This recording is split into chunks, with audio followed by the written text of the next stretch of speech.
The vibration starts in the teeth. It travels up the skeletal structure from the stirrups, bypassing the dampened muscle of the thigh, and rattles the skull. A rider on the Mongol steppe does not sit on a horse. He is strapped to it. To survive the kinetic abuse of a gallop that lasts for 10 hours, the rider binds his head, chest, and stomach with tight bands of cloth. This is not for comfort. It is structural reinforcement to prevent his internal organs from bruising against one another under the relentless rhythmic impact of the hoofbeats. He rides through the night. A torch burns in his left hand to illuminate the eyes of the beast beneath him, while his belt, hung with iron bells, announces his approach to the darkness. He is a component in a machine that spans 12 million square miles. He is the nervous system of the Great Khan. When the bells sound in the distance, the next station wakes. A fresh horse is saddled. Hot food is plated. The transfer must be instantaneous. The rider does not speak. He dismounts, his legs bowed and stiffened by the saddle's wooden frame, and transfers the sealed tablet. He is covered to 150 miles in a single solar cycle. He has moved faster than any human being in the history of the species.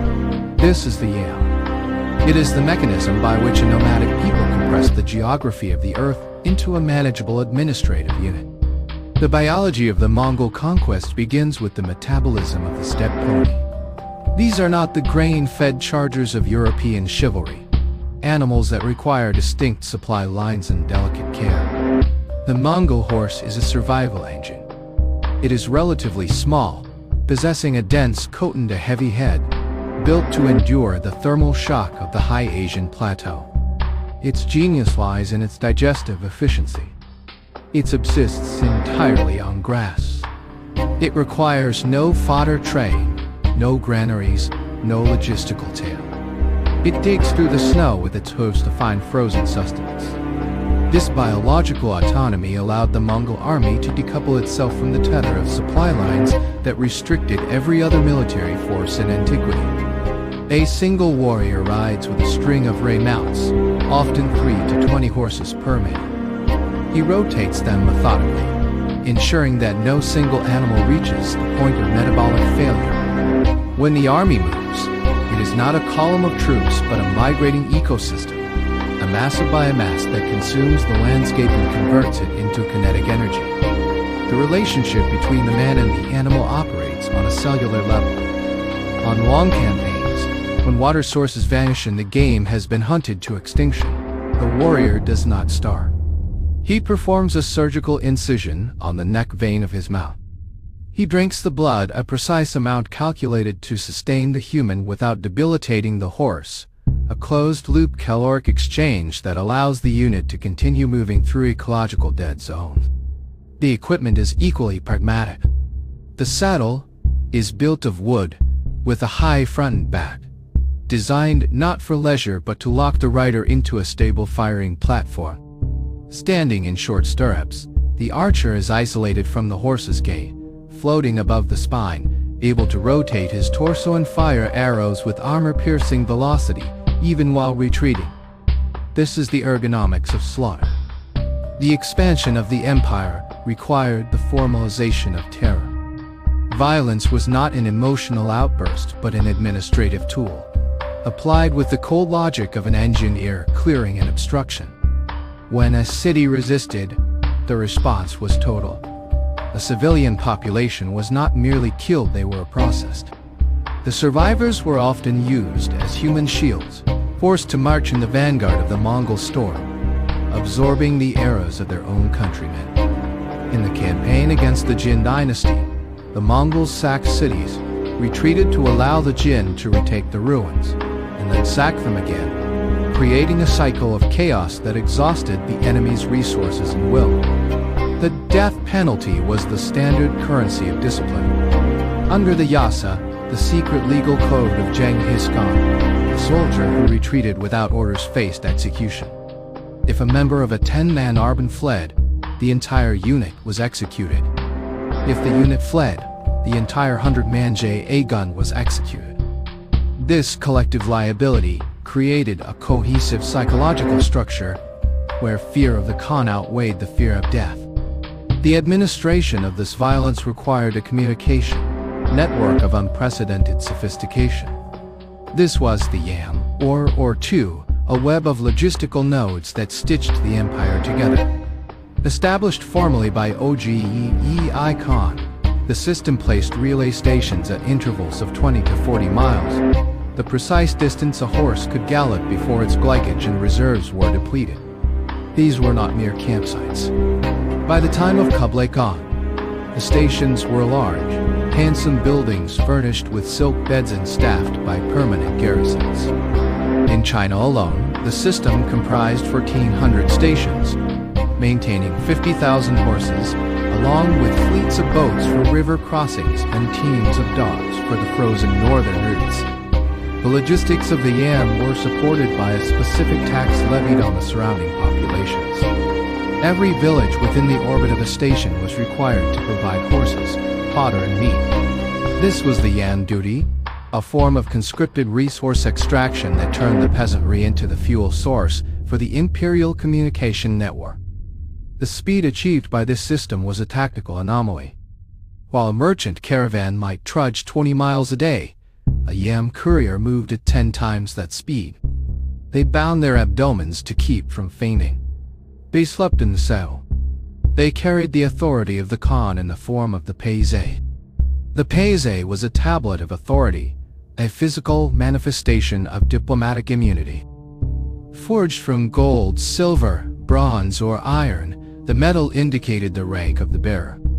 A golden Paise, embossed with the head of a tiger, granted the bearer the right to demand the highest level of support, the fastest horses, the best food, the immediate subservience of the local population. The inscription on these tablets was not a request. It was a sentence. One extant example, inlaid with silver in the Hagspa script, reads, "By the strength of eternal heaven, an edict of the emperor. He who has no respect shall be guilty." The guilt mentioned here implies a capital offense. The Paise transformed the courier from a man into an extension of the state. To obstruct him was to obstruct the Khan himself. This device allowed Marco Polo to traverse the dangerous void between Europe and China without a weapon, protected only by a plate of gold and the terrifying reputation of his patron. This infrastructure of movement created the Pax Mongol ICA, a stabilization of the Eurasian landmass that allowed for the hypervelocity of transmission of goods, technologies, and pathogens. For the first time, the trade routes of the Silk Road were under a single security umbrella. The bandits were exterminated. The tolls were standardized. A merchant could travel from the Black Sea to the Yellow Sea with a gold tablet and a sense of security that had never existed before. The Mongols, who produced little in the way of manufactured goods, understood that their wealth depended on the flow of commerce. They elevated the status of merchants, granting them tax exemptions on financial backing through the Or-2Q partnerships, where the Mongol nobility invested the spoils of war into commercial ventures. The wealth generated by this system was immense, but the cultural transmission was more profound. Chinese medical texts moved west to Persia. Muslim astronomers moved east to China. The plans for the Trebekit, a siege engine capable of shattering city walls, were imported from the Islamic world to break the fortresses of the Song dynasty. But the roads also carried lighter, deadlier cargo. The fleas living in the saddlebags and the furs of the caravans carried Yersinia pestis. The speed of the Yam system meant that the bubonic plague could travel across the steppe faster than the natural quarantine of distance could contain it. The infrastructure that built the empire became the vector for the biological collapse of the populations it connected. The Yassa code that governed this vast apparatus was oral, secret, and absolute. It was not a public law displayed on stone pillars but a private instruction for the ruling caste. It regulated the minute details of steppe life to ensure survival. It was forbidden to wash clothes in running water during a thunderstorm, a law rooted in the fear of angering the spirits of the sky, but serving the practical purpose of preventing water contamination.